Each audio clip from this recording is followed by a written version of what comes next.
ትህትና በወንጀሎች ታግታ የምትሳደደው ትህትና ምስኪኗ ሴት እንግዲህ ከዛ ከነዝና እነ መድብል ካስወጧት በኋላ ወደ እነ ብሩክ ተቀላቅላ ወደ እነ አብርሽ ተቀላቅላለች ማለት ነው።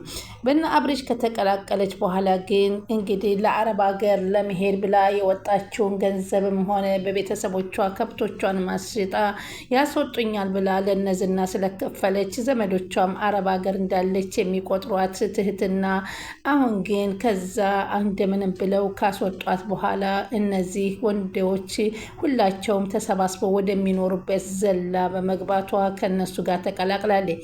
ግን አሁን ግን አንድ ነገር እያሰበች ትገኛለች። ይኸውም እንግዲህ ከዚህ በኋላ አረብ ሀገር ሄጄ ምንም የምሰራው ነገር የለኝምና ከነዚህ ከተሰበሰቡት ወንዶች የኔን መስፈርት የሚያሟላልኝን ሰው አግብቼ ብቀጥል ይሻለኛል ብላ በራሷ ወስናለች። እንግዲህ በዚህም ምክንያት አብርሽን ለመጀመሪያ ጊዜ ትጠይቀዋለች። አብርሽ ትለዋለች፣ አንድ ጥያቄ ልጠይቅህ በማለት ትጠይቀዋለች።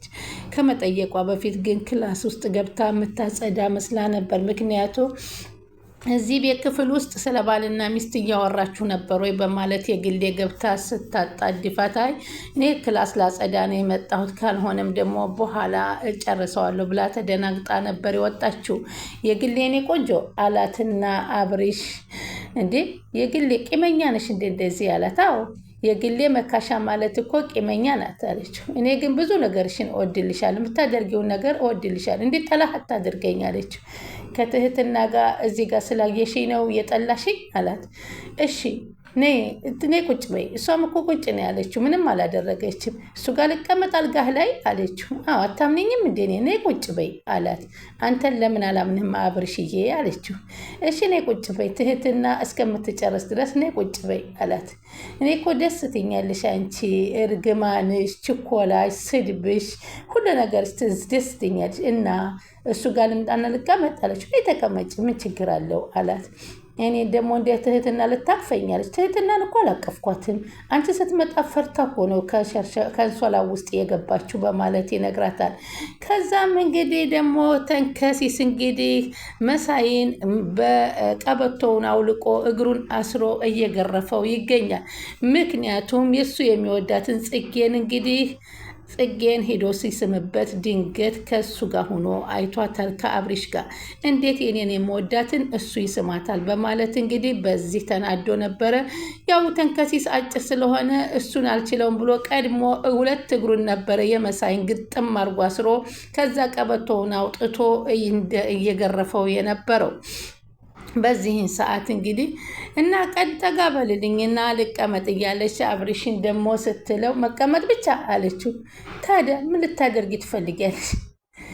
እስኪ ነይ ቶሎ፣ እንደውም የልቤን አወራሻለሁኝ ሲላት፣ አንተ የልብን የምታወራው አልጋ ላይ ነው እንዲው ትሰማኛል? እኔ የግሌ መከሻ ከመቼ ወዲህ ነው ከወንድ አልጋ ላይ የምቀመጠው? ሲያስጠላ አለችውና ቆብጠስጠስጠስ እያለች የግሌ መከሻ የግሌ እንደማታረጊው እኮ አውቃለሁ፣ ዝም ብለሽ ነው አለና ተናገረ። አሁን እንግዲህ ትህትናና ገርሞ ቁጭ ብለዋል። ሽሮ ፍትፍት ፈልገህ ነው አለችው። አዎ እንዴት ነበር እኔ የሰራሁልሽ ሽሮ ፍትፍት? እንደ ግሌ ግን አይሆንም አለ። ያንቺ ጣፍጣ ስትለኝ አልነበረም እንዲ አለች። እንዳይደብርሽ ብዬ ነው እንጂ በነገራችን ላይ የሽሮ ፍትፍት እንደ ግሌን የሚያክል ነገር የለም አላት። እንዴ አለችው። አንድ ነገር ልጠይቅህ ግርሞ አላት። አብሬ ልጠጣ እንዳትይኝ እንጂ ሌላ ነገር ጠይቅኝ አላት። አይ እንደዛ አይደለም አለችው። ግን አለችው እኔ አንተሁን ብታገባኝና ሚስቴ ቢሆን እስከ መጨረሻ ወል መውለድ ባልችል ምን ታደርገኛለህ አለችው። በዚህን ጊዜ እሱ ደግሞ ምን አላት? በውለድ ማትቺ ምን ችግር አለው ታዲያ? አብሬሽ እኖራለሁ። አንድ ነገር ከወደዳችሁ ከነ ጉዳጉዱ ይባላል እኮ። ስለዚህ ወድጄ ካገባሽ በኋላ ባለመውለድሽ ለምን እፈታሻለሁ? በፍጹም መውለድ ባልችልም አትፈታኝም ብትለው በፍጹም አልፈታሽም የሚል መልስ ሲመልስላት እንግዲህ ባለፈው ቁጭ ብላ ከዚህ ቤት ውስጥ ካሉት ከሶስቱ ወንዶች ብላ ነበር። ምክንያቱም ከአብርሽና ከገለሞ እንዲሁም ከመድብል ከሶስቱ አንደኛቸውን አግብቼ መኖር አለብኝ ብላ በወሰነችው መሰረት ገለሞውን ትጠይቀዋለች። ገለሞ በፍጹም እንደማይከዳት ነገራት። እንግዲህ መሳይ ደግሞ በፍጹም የእንትናን ገንዘብ የእንትናን እቃ ቆርጬ ካልጠረኩ ሲል አንተ ነግሬሃለሁ አለችው። እሷ ማለት ነው ግሌ መካሻ አንተን ቆርጬ ሽንኩርት ጋር ሰርቼ እንዳላበላህ አርፈ ተቀመጥ አለው። በዚህን ጊዜ አብርሽ ደግሞ ይህንን ጸብ የሰማው ኑ በዚህ ቤት ውስጥ ሆነን እኮ እንደ ወንድማማቾች ሆነን ነው እንጂ መኖር ያለብን እንደዚህ ብለን መኖር የለብንም። ታረቁ መሳይና ቶሎ ይቅርታ ጠይቀው ተንከሲስን ሲለው እሺ ብሎ ተንበርክኮ ይቅርታ ይጠይቀዋል። እንግዲህ ትህትና አንደኛውን ጥያቄ ጠይቃለች። አሁን የአብሬሽንና የገለሙ መድብል ቀርቷታል። ሰላም ውዴ ቻናሌ ተከታታዮች ሰላማችሁ በያላችሁበት ይብዛ። ቻናሌ አዲስ የሆናችሁ ሰብስክራይብ፣ ላይክ፣ ሼር እያደረጋችሁ አበረታቱኝ። ትህትና አዲስ ድራማ ጀምረን ዛሬ የምተንላችኋል። እንግዲህ ትህትና በጣም ዝና ስትሳደድ የነበረች ብዙ መከራና ስቃይ ያሳለፈች ልጅ ስትሆን ዛሬ ከዛ መከራና ስቃይ ተወጥታ እንግዲህ ለዚህ በቅታ ዛሬ የዓላማዋን ትታ እንግዲህ ሌላ ዓላማ ደግሞ አቅዳ ተነስታለች። በዚህን ጊዜ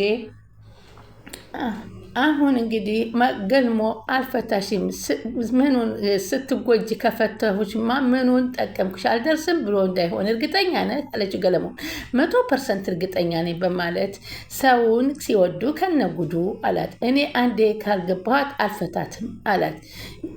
ሁለመናዋን ጉድለቷንም ችግሯንም አብሬ እወጣለሁ ግን ሚስቴን ልፈታት የምችለው አንድ ምክንያት አለኝ አላት። ምንድን ነው ምክንያቱ አለችው።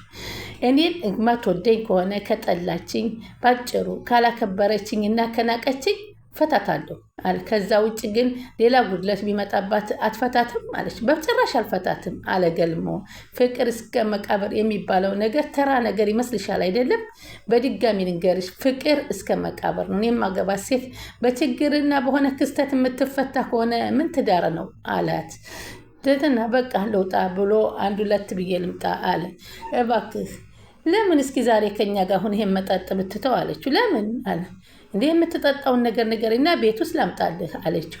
አይ በዛ አይደለ ቤት ውስጥ ሆነ ብትጠጣ ብትለው እዚህ ካመጣሽልኝ ምን አገባኝ እጠጣለሁ አላት። እዚህ አመጣልሃለሁ አለችው። እሺ ከዚህ ካመጣሽልኝማ አጠጣለሁ አለ። ከዛ እንግዲህ ገለሞን ከጠየቀች በኋላ አሁን ሁለተኛ ዙር የምትጠይቀው አብሪሽን ሆነና ወደ አብሪሽ ሄደችና አብሪሽ አለችው አንድ ነገር ልጠይቅህ እፈልጋለሁ አለችው። ትህትና አብሪሽን አንድ ጥያቄ ልጠይቅህ እፈልጋለሁ አለችው። ምንድን ነው ጠይቂኝ አላት። ምናልባት እኔ አንተን ብታገባኝ አንተና እኔ ብንጋባ አለችው። አላት እና እኔን ትፈታኛለህ አትፈታኝም ስትለው ምን አይነት ጥያቄ ነው አላት። ችግር የለውም ክፍሉን ላጸዳልህ ስለመጣሁ ነው አለችውና እሺ አላት። አንድ ጥያቄ የሚጠይቅ መልስልኝ እስቲ አለችው። እሺ መልስልኝ አለች።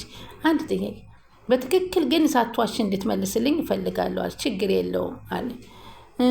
አንቺ መውለድ ካልቻልሽማ አላት። እንግዲህ በሕክምናም በጸበልም እሞክራለሁኝ።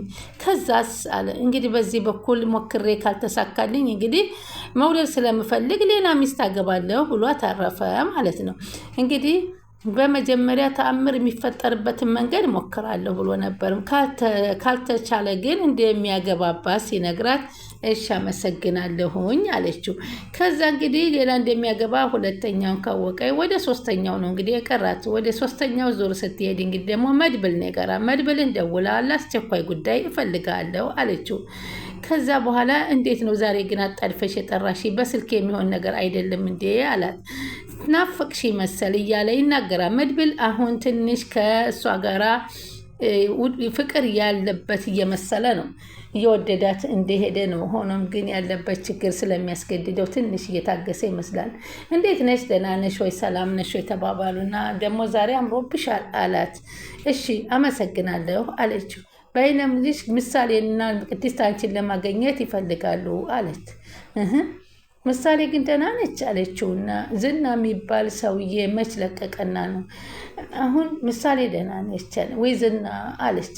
እስቲ ተወኝ እሱን አታንሳብኝ አለችው። ግን ከሱ ስላቀቀኝ አመሰግናለሁ አለ። እንዴ ይሄን ያህል ናፍቄሽ ነው እንደግን ዛሬ አስቸኳይ ብለሽ የጠራሽኝ? ናፍቀኛል ብለህ ምን አይነት መልስ ትሰጠኛለህ አለችው ለመድብል። እንኳን ናፈኩሽ ነው የምልሽ አላት። እሺ አመሰግናለሁ አለችው። በገርምሽ ስለ አንቺ ሁልጊዜ እያሰብኩ ነበረ አላት። አንቺ ስለኛ ምን እያሰብሽ ነው አላት። በዚህን ጊዜ አብርሽ በርቀት መጣና አያቸው።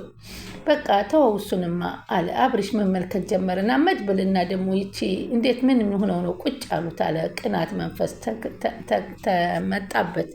ከዛ እንደገና አንድ ጥያቄ ልጠይቅህ አለችው መድብልንና እንግዲህ ያንን ጥያቄ መድብል አልመለሰላትም። መድብል የሚመልስላት ጥያቄ ምን ይመስላችኋል? በእርግጥ መድብል የሚመልስላት ጥያቄ መድብል በጣም ለሴቶች አዛኝና ቆራጥ ስለሆነ አገባሻለሁ ግን በፍጹም አልፈታሽም የሚለውን ነው የሚመልስላት።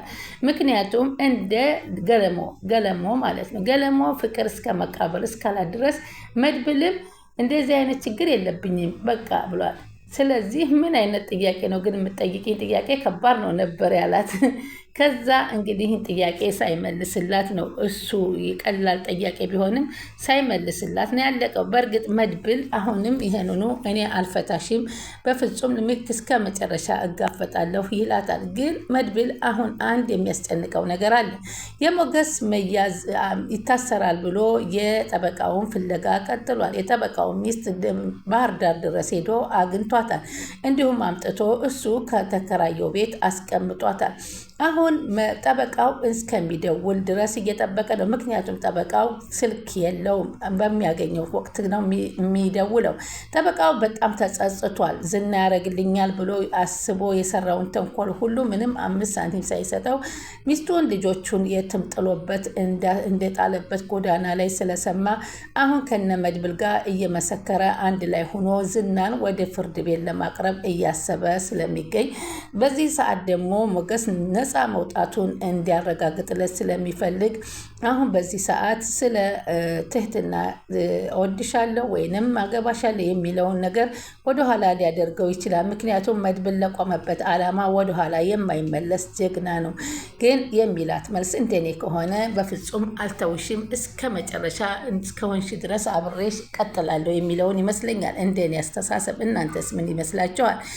አሁን እንግዲህ መድብል ለትንሽ ጊዜ ነው የቀራቸው። ጠበቃውን ካገኙት እና ቤተሰቦቹን እንዳመጣለት እና እንዲያስቀመጠለት ሲነግረው ከዛ በኋላ ደግሞ ትህትናም ታስፈልጋቸዋል። ምክንያቱም ትህትና በዛ ውስጥ አስራ በታገተችበት ሰዓት ብዙ ስቃይና መከራ ብታይም ብዙ ሰዎች እየመጡ የብዙ ሰዎች ጩኸትና መከራን ያየች ስለሆነች ለነዝናና ለነካሊ ሙሲሲ መስካሪ አንዳለቻቸው።